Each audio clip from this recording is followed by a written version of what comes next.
Learning outcomes. After studying this module, you shall be able to know what is fiber, what is the classification of fiber, how will you identify whether a thread-like structure is a fiber or not, which type of methods are used in examination of fiber, what is the chemical examination of fiber.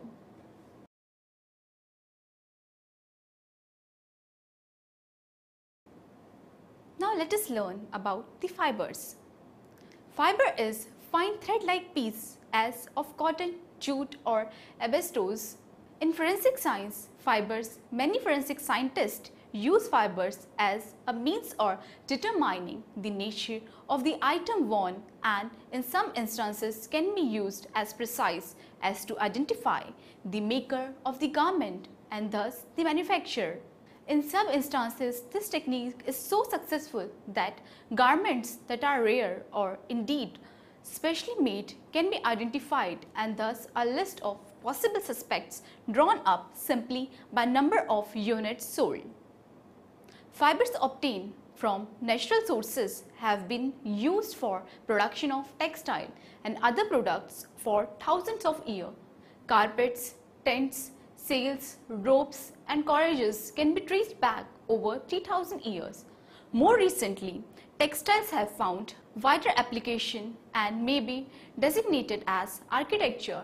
Just like hair, fiber are also considered as trace evidence. In many cases, identification or matching of fiber evidence is essential in solving a crime. Criminalists examine size of fiber, its crime, color and cluster. They may also examine its cross-section, debris sticking to it and even soil damage. The determination of reflective index of fiber can also be done so as to allow for matching and comparison with existing databases. Chemical testing may also be employed for identification purpose. Fibers can rarely be used to make an exact positive identification unless torn fibers can be physically matched at their edges. A side-by-side comparison of a standard sample and the crime scene sample is generally conducted first to compare color and diameter of the fibers. Morphological features that may aid comparison include striations depicting on the fiber structure, pigmentation and the shape of the fiber through a cross-sectional view. Standard samples should be taken from the crime scene for later comparison with suspect samples. Using microspectrometry, light wavelengths are passed through the fiber, some of which are absorbed and some of which pass through. By examining which wavelengths are absorbed, the nature and the color of the fiber can be determined. Gas chromatography is used to study the chemical composition of the fibers by decomposing the fibers to gas and analyzing the individual components. However, this is a destructive method which should only be employed following non-destructive methods. Structure of fibers. Fibers vary a great deal in terms of size, with a range varying from 10 to 50 micrometers. 1 micrometer is equal to 1 millionth of a meter. 1 millimeter is 1000 microns long. In comparison, a human hair is about 70 microns in diameter, and fine talcum powder is about 10 microns in diameter. In general, the softer materials will have the smallest fibers, and the more durable materials will have the largest fibers. The cross section or the transverse section of a fiber varies according to type. Natural fibers, as they have their origin in plants and animals, will look rough on the edges, with a rather rough shape to the cross section as well. Synthetic fibers on the other hand, will have a greater variation in the cross section. That is, they may be round, oval, bilobal, that is, having two lobes, and trilobal. The color of a fiber may be natural to the fiber, or it may be added later, that is, bleached, dyed, or printed. For example, cotton is naturally white, but cotton is often dyed. When a natural fiber is dyed, the color will permeate the fiber. In synthetic fibers, the color can be seen as tiny specks of pigment within the fiber itself. Next, moving on to classification of fibers. Fiber has commonly been classified into two categories, that is, natural and man-made fibers. Natural fibers have been further classified into three categories, that is, plant, animal, and mineral fibers. Under plant category, we have cotton and flax. Under animal, we have wool, mohair, and silk. And under mineral, we have asbestos. Next, moving on to man-made fibers. These have been further divided into two categories, that is, regenerated or synthetic.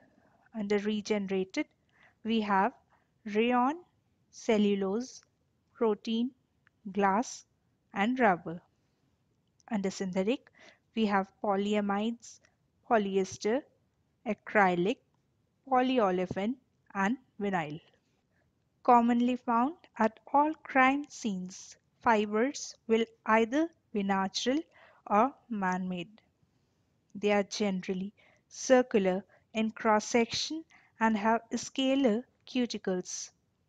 They tend to be readily transferable and often intertwine with other fibers, making them more persistent. The application of heat may cause them to curl. However, since the development of nylon in 1939, man-made fibers have increasingly replaced natural fibers in garments in particular. Most natural fibers have distinctive appearances that can be detected using microscopy. However, silk and synthetic fibers are produced by drawing out and solidifying a liquid, giving them a smooth and unfortunately indistinguishable surface. These fibers can display a variety of cross-sectional shapes, though rarely circular. They are almost always dyed and are less persistent on surfaces. Common examples of synthetic fibers are polyester, nylon, and rayon. Next, we move on to the identification and examination of fibers. The chemical instruments needed in the identification of fibers are very simple, and except for some of the chemical reagents used should be found in any chemical laboratory. The microscope need not be for very expensive type, but should be provided with lenses of good quality. It is very essential to record the result of microscopic examination for future references. First is visual examination. This is the simplest method of fiber identification. Single fibers and tufts may also be found during visual search of an item because of the transference of the textile material. Visual search can also be done by using a simple hand lens and is suitable in cases of burglary where the culprit has left fibers at the point of entry, on knives, or on clothing from a body which has been transported in an item, such as a carpet and following other type. Fibers are collected with the help of forceps and kept in a closed and labeled container for further examinations. The advantage of this approach is that the recovered fibers can be easily removed from the container for further examination without the need for searching amongst background debris. Various methods are employed in the collection of trace evidence. The method used depending on the type and nature of evidence. Larger items, such as long fibers, may be collected by hand or tweezers. One of the simplest methods of recovery is to shake the item over a sheet of paper or container. However, this does not allow for the exact location of evidence on the item to be documented. Some particles will not be dislodged by shaking the item. Therefore, brushing the item may be necessary. A common method of trace evidence collection is the taping technique, particularly beneficial in the case of fibers and hairs. A strip of clear adhesive tape is applied to the surface, peeled off, and placed against backing card. This allows a note to be made of the exact location of the trace evidence. Vacuum lifting is a particularly useful method of trace collection, as fibers are mostly transferred in the form of single tiny fragments rather than clumps or threads, and hence are not generally seen by the unaided eye. Now moving on to the microscopical examination. Microscopy is the essential element in almost all aspects of the forensic examination and comparison of fibers. On the most fundamental level, microscopes are necessary to see fibrous evidence no matter what observation or test are being performed. Thus, microscopical observation is used to detect fibers, to characterize them, and in most cases, to compare them to a suspect source. There are some common microscopes which are used in identification and examination of fibers. They are given as stereo microscope. This is used for low magnifications where its long working distance and upright image assist in searching small items of evidence or tapes and in recovery and manipulation of individual fibers. Next, moving on to polarizing microscope. The polarizing microscope is similar to a conventional biological microscope with additional features which facilitate observations and measurements with plain polarized light. It is an easy, quick, and non destructive technique to determine the generic polymer class of manufactured and synthetic textile fibers. Beyond the immediate characteristics used to discriminate between polymer types, the examination of fibers in polarized light provides valuable information about the production and finishing of the fiber after spinning. Next is comparison microscope. This instrument permits direct comparison of such fiber properties as morphology, diameter, and color. Fluorescence microscope. Many dyes used to color textiles have fluorescent components, and their response to certain wavelengths of light can be useful in comparing textile fibers. Not all textile dyes fluoresce, but fluorescence comparisons should be performed regardless. If the question and known fibers both fail to fluoresce, that is another point of meaningful comparison. Fluorescence occurs when a substance is excited by specific wavelengths of light. A light of relatively short wavelength illuminates a substance, and the substance absorbs and converts a certain small part of light. Most of the light is not absorbed by the substance, is re-emitted, which is called fluorescence. The fluorescent light has lost some of its energy, and wavelength will be longer than that of the light source. Certain dye combinations may produce fluorescence of a particular intensity and color, both of which should be noted during the examination.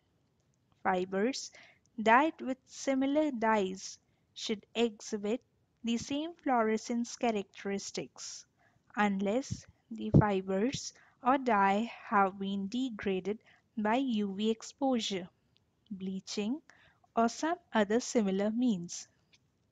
It is important to consider these factors when collecting known samples. Now moving on to instrumental examination. Laboratory examination of fibers is principally performed using a polarizing light microscope. Using this instrument and oils of known refractive indices, a scientist can examine and compare color, thickness, cross-sectional shape, amount of delustrant, and composition. Other instrumental techniques, such as FTIR, are commonly used to determine synthetic fiber composition.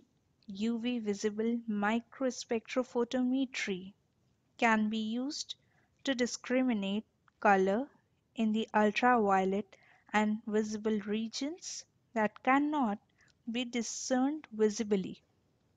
Analysis of dyes present in fibers can also be performed. As is the case with glass and paint, a positive association in forensic fiber analysis is usually not a conclusive identification. A positive association will typically result in a conclusion that a questioned fiber is consistent with a known fabric. The importance of this finding may be directly related to how rare or how common these specimens may be in terms of availability. Again, no statistical data is typically applied to this type of conclusion. Under this, first we have infrared spectroscopy. Infrared spectroscopy is an important tool in determination of functional groups within a fiber. Functional groups present in the polymer absorb IR energy at wavelengths characteristic to that particular group, and thereby resulting in changes in the vibrational modes within the functional group. As a result of the infrared absorption characteristics of the fiber, specific functional groups can be identified. Infrared spectroscopy of fibers can be carried out on the finely divided fiber segments pressed in a salt pellet or through the use of reflectance techniques.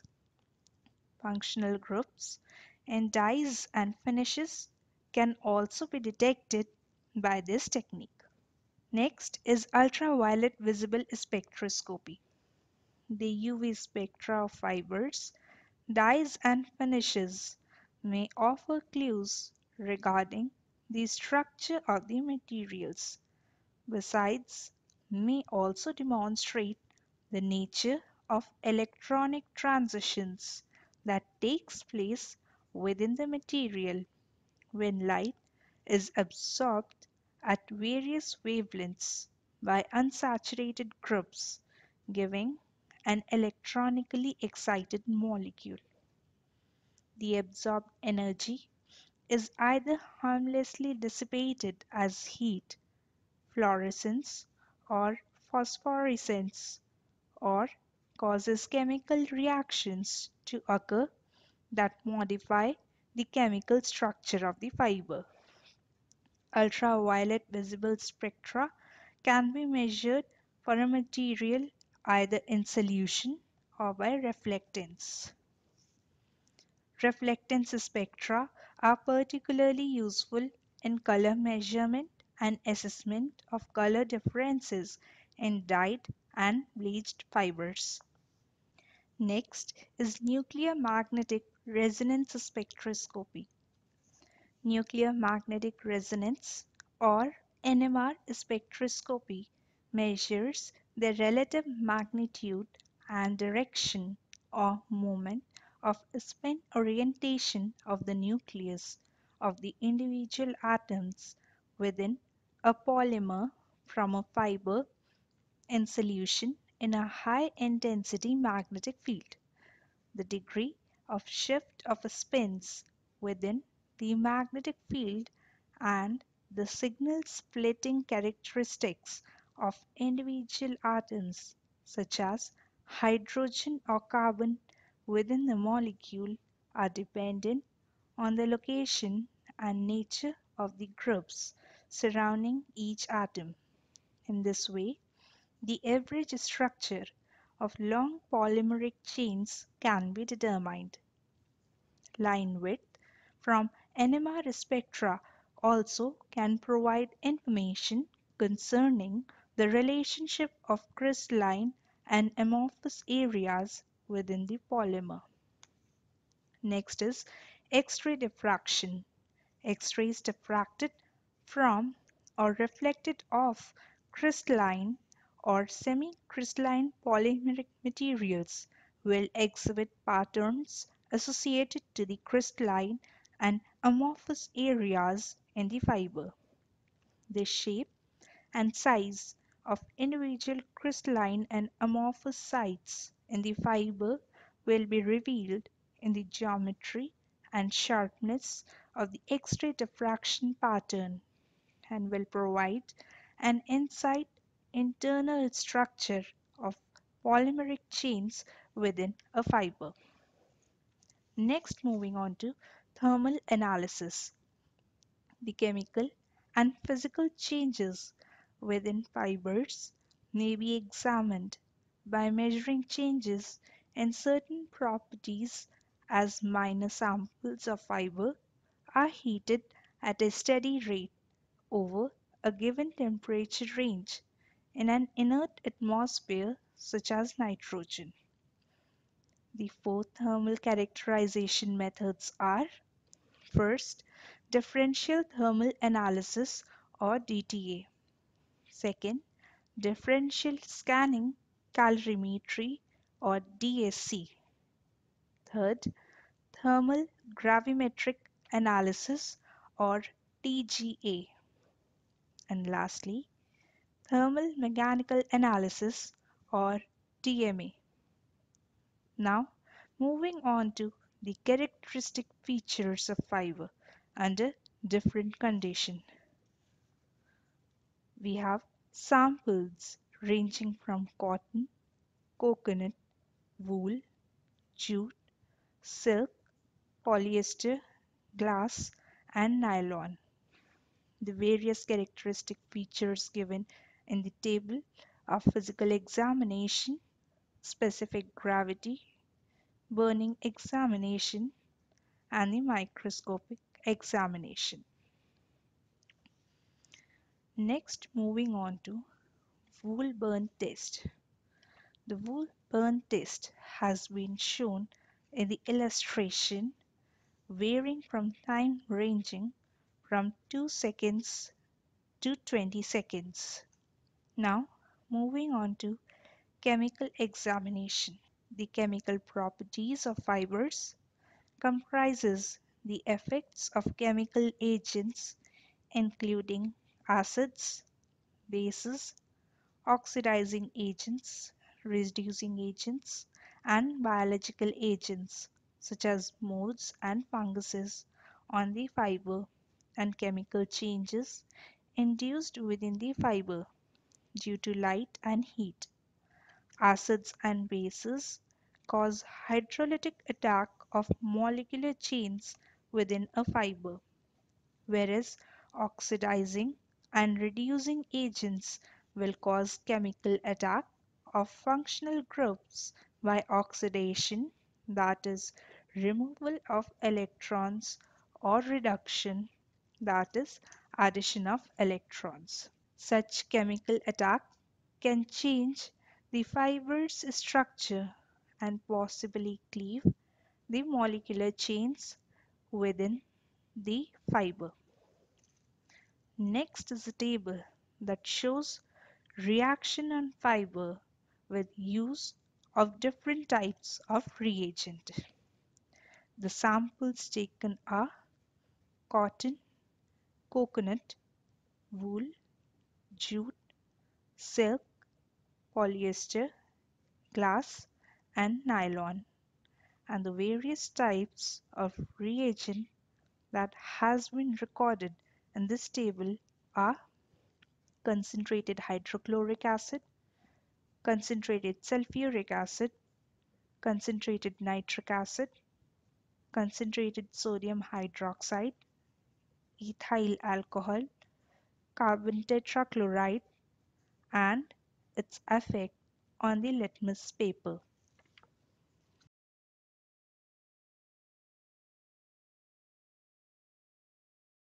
Now let us summarize what we have learned in this module. Fibers are considered as class evidence and also known trace evidence at crime scene. It can be identified and examined with the help of physical and chemical properties. Fibers can usually be divided into two main classes, which are natural and man-made fibers. All fibers which come from natural sources are cotton, wool, silk, etc., and which come from man-made or synthetic are nylon, rayon, polyester, polyvinyl, etc. Fiber examination consists of comparison of samples obtained from known and questioned sources to conclude whether they are being originated from the same source or not. Fiber identification and examination can be done by several methods including visual examination, microscopic examination, instrumental examination, and chemical methods.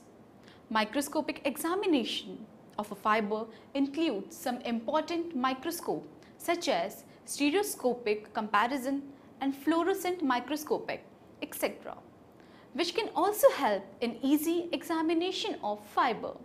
Same as microscopic examination, instrumental examination of fiber also include IR, that is infrared spectroscopy, UV visible spectroscopy, NMR, that is nuclear magnetic resonance, etc. Chemical examination of fiber includes effect on fiber after treating with some reagents such as some acids like hydrochloric acid, nitric acid, and sulfuric acid, and bases like sodium hydroxide, etc.